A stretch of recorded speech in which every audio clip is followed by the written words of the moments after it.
ठीक नहीं है। यहाँ गवर्नमेंट को दोनों तरफ से बात करके सल्यूशन निकालना चाहिए। आजकल तो पूरा खराब चलता है। कस्टमर आते हैं, कस्टमर तो पूरा नहीं आता है। हम लोग शांति चाहिए मणिपुर में, क्योंकि मिलिटेंट बहुत इधर उधर का कर रहा है, हिंसा कर रहा है। हमारा घर जलाया है, परिवार सारे बर्बाद कर दिया उन्होंने। उनका जवाब दिया है, उन्होंने करने के बाद हमारा जिम्मेदारी बनता है कि हमारा भी प्रोटेक्शन करे। जीना हराम हो गया ना।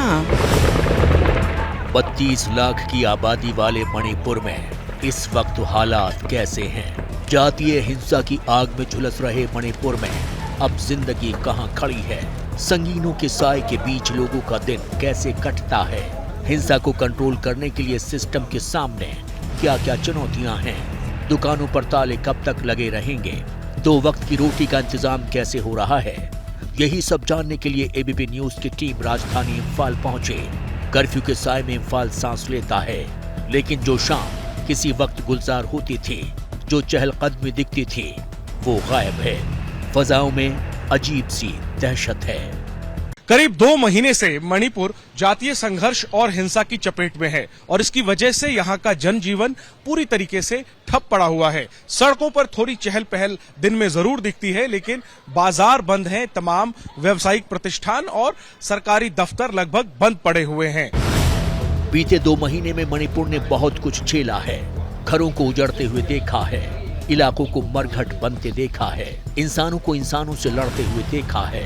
100 से ज्यादा चिताओं का अंबार देख चुके इस राज्य में अभी भी तनाव बना हुआ है। रह रहकर हिंसा की चिंगारी भड़कती है। 2 दिन पहले हमारे संवाददाता कुमार जैनेन्द्र के सामने भी इसी तरह का मंजर दिखा। सुरक्षा बलों का घेरा था और उसके दूसरी तरफ प्रदर्शन हो रहा था। आगजनी का जवाब आंसू गैस के गोलों से दिया जा रहा था। ये मोहित तस्वीरें दिखाई, देखिए प्रदर्शनकारियों को निशाना बनाते हुए ये आंसू गैस के गोले छोड़े जा रहे हैं और सामने से भी सुरक्षा बलों, ये देखिए एक और धमाका, ये प्रदर्शनकारियों की तरफ से धमाका किया जा रहा है और जवाबी कार्रवाई के तौर पर जो सुरक्षाकर्मी है वो आंसू गैस के गोले चला रहे हैं।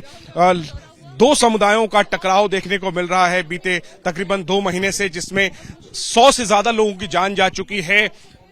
50,000 से ज्यादा लोग मणिपुर में विस्थापित हैं, अपने घर से बाहर रिलीफ कैंप, राहत शिविरों में रह रहे हैं।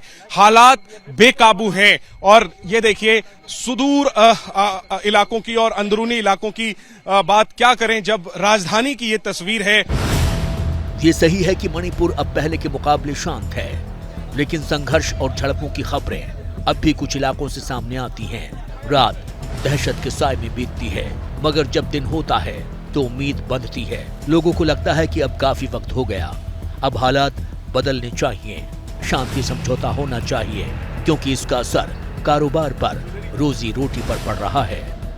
एक सबसे अहम व्यावसायिक दृष्टि से सबसे अहम जगह थंगल रोड पर मौजूद है। यहाँ की एक खासियत यह है कि यहाँ पर 3 ऐसे बाजार बने हुए हैं जो केवल महिलाएं संचालित करती हैं। इन्हें इमा मार्केट कहते हैं। इमा का मतलब मणिपुरी में मां होता है, यानी वो बाजार जो महिलाएं संचालित करती हैं और इन बाजारों की रौनक भी 2 महीने से गायब है। जिस रौनक की बात कुमार जैनेन्द्र कर रहे थे वो इन तस्वीरों से समझी जा सकती है। कुछ दिन पहले सब कुछ नॉर्मल था, तब इम्फाल की ये मार्केट लोकल्स के साथ टूरिस्ट अट्रैक्शन का सेंटर हुआ करती थी। यहाँ चहलकदमी हुआ करती थी, माहौल खुशनुमा था, सुबह से शाम तक लोगों की भीड़ दिखती थी। लेकिन हिंसा के बाद से सब बदल गया। यहाँ मौजूद महिलाएं आने वाले कल को लेकर फिक्रमंद हैं। यहाँ पर जो महिलाएं दुकान संचालित करती हैं, दुकान चलाती हैं, उन सबको आप बैठे हुए देख सकते हैं। लेकिन अगर हम आपको अंदर की तस्वीरें दिखाएंगे, आप देखेंगे कि किस तरीके से बिल्कुल सन्नाटा पसरा हुआ है। जो सामान है वो सब बंधे हुए हैं, दुकानें बंद हैं, लेकिन महिलाएं यहाँ पर सब दिन में आती हैं और बैठती हैं और बैठकर जाती हैं, लेकिन कोई व्यापार नहीं होता, कोई कामकाज नहीं होता। आप देख सकते हैं जो सामान है बेचने के लिए वो सब बंधे हुए हैं और मार्केट के अंदर बिल्कुल सन्नाटा है और बाहर का जो हिस्सा है उसमें ये महिलाएं बैठी हैं जो इन दुकानों को चलाती हैं और 2 महीने से लगभग ये हाल है। हालांकि भाषा की दिक्कत होगी, लेकिन हम समझने की कोशिश करेंगे।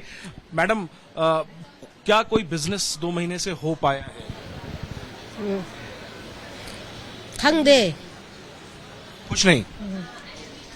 कोई बिजनेस हो पाया है क्या मैडम? कुछ नहीं। कुमार जैनेंद्र थोड़ा आगे बढ़े तो सड़क पर सिक्योरिटी फोर्स और पुलिस के जवान दिखाई दिए। पुलिस व्हीकल्स की कतारें थीं। इन सब के बीच हंसता खेलता चौक चौराहा मुरझाए हुए फूल की तरह दिख रहा था। मणिपुर में कुछ लोग ऐसे भी थे जो दूसरे राज्यों से आकर यहाँ काम कर रहे थे। यहाँ कुमार जैनेंद्र को भाषा की दिक्कत नहीं थी। इन लोगों का साफ कहना था कि हिंसा की वजह से बिजनेस चौपट हो गया। हालात तो ठीक नहीं है और यहाँ गवर्नमेंट को दोनों तरफ से बात करके सल्यूशन निकालना चाहिए। एक निर्णायक ये निकलना चाहिए ताकि यहाँ के माहौल जो है ठीक हो सके। तो आपकी किस चीज की दुकान है? रबड़ क्लिप वगैरह का दुकान है। बंद है 2 महीने से? बंद तो बीच बीच में खुलता है फिर बंद होता है। तो जब खुलता है तो कामकाज कुछ होता है, व्यापार कुछ हो पाता है? नहीं, गाड़ी वगैरह नहीं चल रहा है तो पब्लिक उतना आता नहीं है तो नहीं होता है उतना, वैसा ही है। 2 महीने से कमाई कुछ हो पाई है कि नहीं, वो तो कुछ बुझा नहीं रहा, समझ में नहीं आ रहा ना। गवर्नमेंट को इसके ऊपर मतलब कुछ बातचीत करके सल्यूशन निकालना चाहिए ना। सरकार को निकालना ही चाहिए। आपकी दुकान किस चीज की है? उसी सेम दुकान है। अच्छा, सेम है। तो 2 महीना में कितना आमदनी हुआ? क्या आमदनी क्या बोलेगा, दुकान तो बंद है तो क्या आमदनी होगा।